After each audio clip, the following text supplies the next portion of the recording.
Hi my loves, in today's video we will going to have channeled messages from spirits. Let's see kung ano ang message na kailangan mong marinig right now. And before tayo mag-start, I would like to invite you to follow our other social media platform. And if you feel resonated with my energy, meron po tayong mga available na crafts, kagaya po ng suot natin ngayon, The Return to Sender Evil Eye. So, kung hindi man kayo sigurado kung sino yung mga nagbabato sa inyo ng negative energy, I highly recommend na magsuot po nito kasi kumbaga automatic return to sender kung ano man yung mga negative na energy na ibinato nila sa inyo with the help of black tourmaline. Okay, let's see. Okay.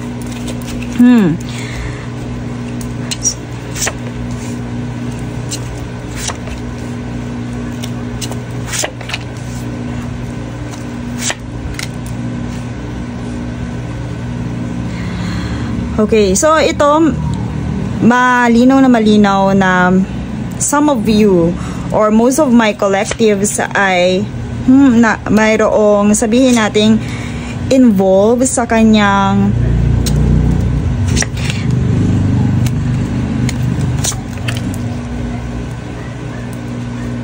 okay, so dito malinaw na most of my collectives ay sabihin nating currently working on something na kumbaga may kinalaman sa kanyang success, emotional fulfillment, and of course doon sa sabihin nating andito din kasi ang ating Jack, so meron din siyang sabihin natin special someone, but I see some betrayal here. Merong nakaabang but dito marami fulfillment ang mangyayari. So kumbaga focus ng energy na to is more on something, emotional fulfillment when it comes to their goals and dreams. And also nandito din yung ating love interest, meron din tayong love interest dito. And I also see na there is something working on between kung meron ka mang special someone or merong nagmamahal, meron kang lover na sabihin natin thinking of you, still thinking of you. Kasi dito nakikita ko na busy ka, my loves, busy ka sa yung sabihin natin finances, busy ka sa yung peace of mind, and of course sabihin natin wealth, wellness. I also hear that. And kung ano man yung mga sabihin natin pinaplano sa iyo ng ibang tao, kung ano man yung mga binabato sa iyo ng ibang tao, parang wala kang pakialam right now doon. And I also heard na dito more on nakafocus ka sa fulfillment, life fulfillment, sa mga changes na malapit nang dumating sa iyo. Okay, so let's see supporting messages about this. Supporting messages. Kumbaga dito ang strong ng energy, more on fulfillment. Also nandyan din ang love life. O yan, diba? So right now I also hear na this is your season. This is the season of your fruition. And sabihin natin, nandito na nga yung reward. When the time you watch this video, ito na din yung time na kung saan ay lahat ng paghihintay mo, lahat ng sabihin natin, lahat ng paghihintay mo, nandiyan na din ang fruition. Also, you are going to gain your authority and solitude. Also, ito din yung season of winning. I also hear that. Napakaganda. Puro favorable ang card natin. Isa lang yung hindi. Pero ito is accomplishment. Endings. Kung meron mang something na sabihin natin, hindi ko naririnig na nanalo sila. Kumbaga nandito na lang yung sabihin natin titigil sila or mawalan sila ng access sa'yo. Kung meron man sa'yo na sabihin natin gusto kang mapabagsak or something like that, kumbaga hindi ka nila ma-access right now. You are highly protected. Your boundaries, nandyan din ang yung boundaries and solitude right now. Kaya nga nandito more on healing, fulfillment, emotional fulfillment, and also yung working on something, projects, or sabihin nating business. I also hear na you are currently involved to someone, merong nag-iisip sa'yo, and ito ay iniisip mo rin yung taong to. Pero right now, marami, kumbaga dito, more on isip, emotional attachment, pero parehas kayong nakatingin sa isa't isa. Parehas yung nililingon ng isa't isa, marahil na hindi, you are inseparated or hindi kayo magkasama right now. Pero yun nga, kagaya ng sinabi ko, lumitaw din dito na merong isang taong nag-iisip sa'yo, and for sure pumapasok din siya sa iyong isipan. Ayan. Dito, sabihin natin na magkakaroon na ng malaking pagbabago, mawawala na rin yung mga taong sabihin natin nagkokos sa'yo ng worry or weakness. Ayun, okay. So, isa sa mga focus din ng energy na to is meron kasing mga sabihin nating meron dito na sabihin natin na nakatingin sa iyong relationship. Dito sa relationship na to, dito kung meron kang iniisip na someone, I also hear na medyo mag-ingat ka sa kanya. Huwag ka masyadong magtiwala. Yun yung kung meron kang sapon, hindi siya if you are not in a relationship kung meron kang iniisip na someone special or someone na parang nagpaparamdam sa'yo na ikaw ay special, mag-ingat ka ng konti sa kanya. You have to focus on your self-care. Huwag kang masyadong drawn dito sa taong to. And I also hear na if you are dealing with someone, special someone lang, sabihin natin kung ikaw ay sabihin natin dealing with something na bakit yung energy na to parang hindi ka din masyadong tiwala pa dito, pero you're dealing with this someone. And I also hear na love ka talaga nito. Napaflattered siya every time na kasama ka niya. Napaflattered siya every time na eto siya napaplattered siya every time nakasama ka niya. But dito sabihin natin meron din someone or group of people na parang kumbaga mga nakatingin sa inyo, nakatingala sa inyo, tinitingnan ko ano yung ginagawa ninyo, ino-observe kayo. I also hear na itong someone din na to na nagpaparamdam ng ng something sa'yo, pwede din ito din yung nakakapagparamdam ng insecurity sa'yo. So, spirits wants you to know na hindi mo kailangan ma-insecure every time na baka kasi parang alam niyo yun, yung pag meron nagpaparamdam sa inyo ng something, parang nape-pressure ka. Parang nagwo-worry ka, nako-conscious ka, yun. And kuminsan natitrigger yung insecurity mo. But spirits wants you to know na hindi mo kailangan maramdaman yon. Ang kailangan mo is mag-focus ka lalo sa iyong self-care. Huwag kang masyadong, mag-ingat ka ng konti dahil dito may pagka-sneaky energy dito. And yun nga, kung yung sneaky energy na yung nagkakos sa'yo ng something na magkakapag-insecure sa iyo, spirits wants you to focus on your self-care. Self-care, emotional fulfillment, and of course, your business, kung may business ka, or your finances. Okay, so take balance. Also, healing for your insecurities. Nandyan din.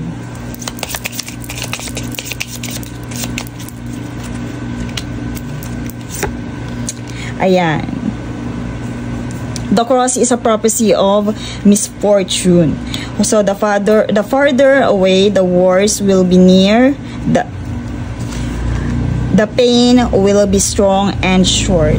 Dito nga siya sa cross. Itong someone natin, your own star guides you. Hindi siya totally love reading. Pero dito kasi lumitaw ulit, ito yung focus ng energy mo, you are dealing with someone.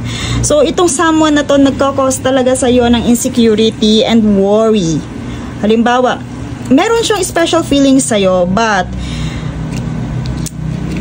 itong ano na to, itong connection na to,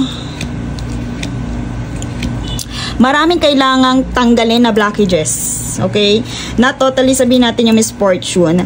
But, di ba meron akong mga na-reread na sasabihin natin blessed yung connection na to. But dito kasi sa connection na to, yes, may feelings itong someone na to. May feelings ka din dito. Meron ka din emotional attachment.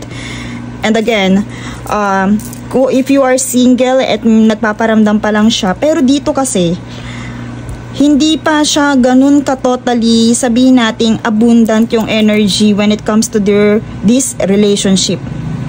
Okay? Kasi dito siya lumitaw.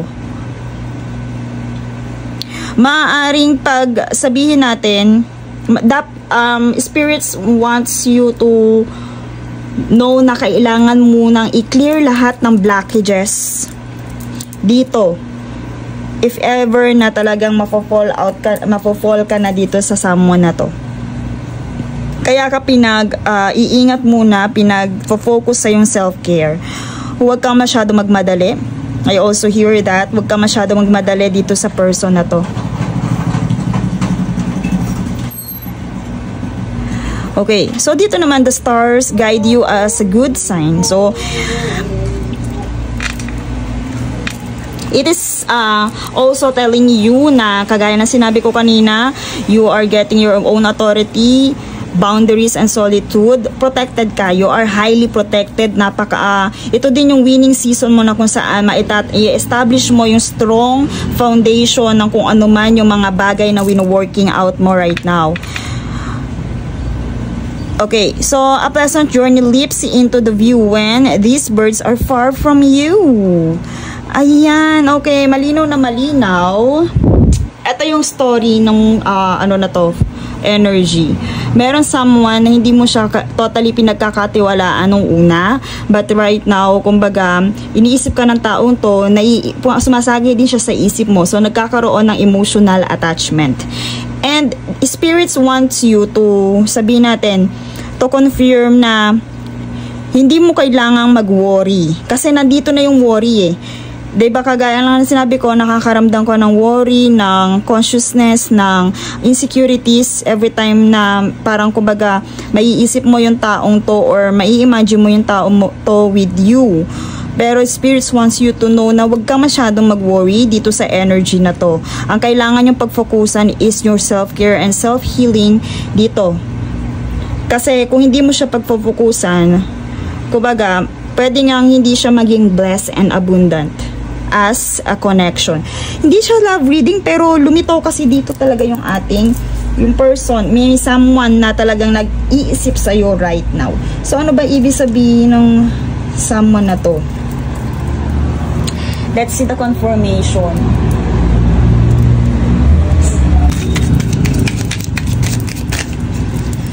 Ano ba ang meron dito?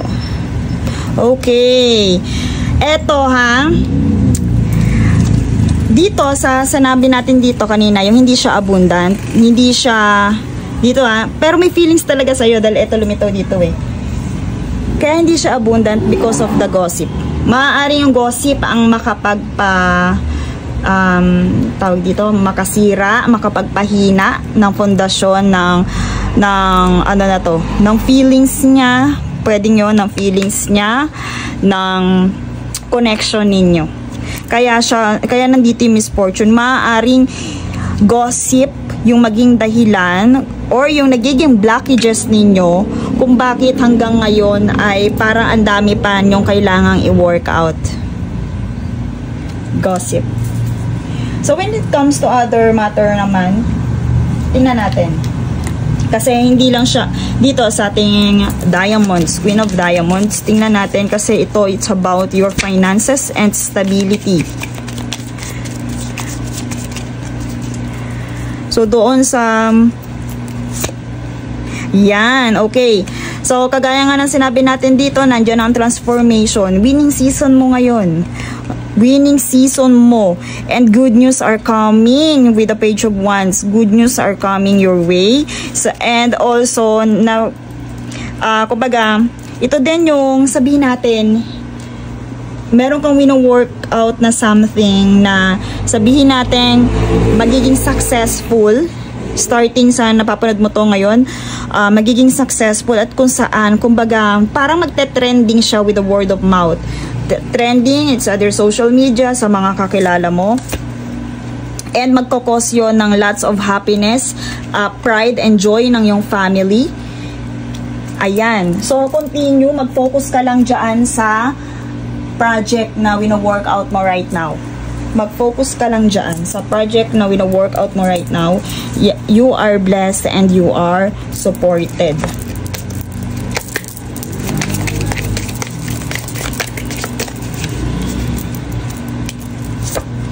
Ayan. So, stay on your, sabihin natin, ideas, your vision.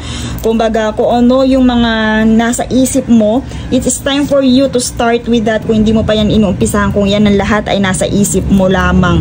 And also, ito na din, kagaya ng sinabi ko sa'yo, andyan din if you are spiritual, ito din yung something na potent ang iyong mga wishes. Kumbaga, nandito din, ito din yung something na kung meron ka mga lucky charm, ito din yung season na kung saan powerful siya, more on effective siya, and also, napaka-sharp ng iyong third eye right now if you are spiritual.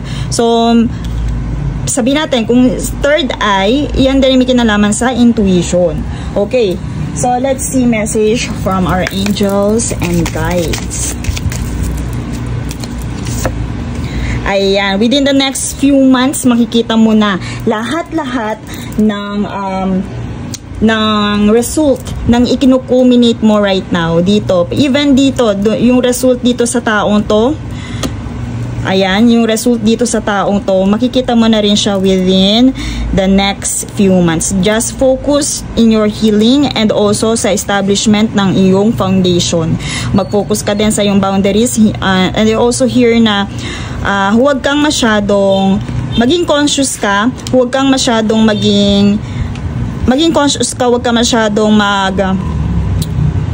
hindi man sa tiwala or overshare sa ibang tao. Basta mag-focus ka lang dito sa yung empire, sa yung ini-establish kung ano man yung iyong wino-workout. And that's all for this reading. Thank you so much and see you in my next one.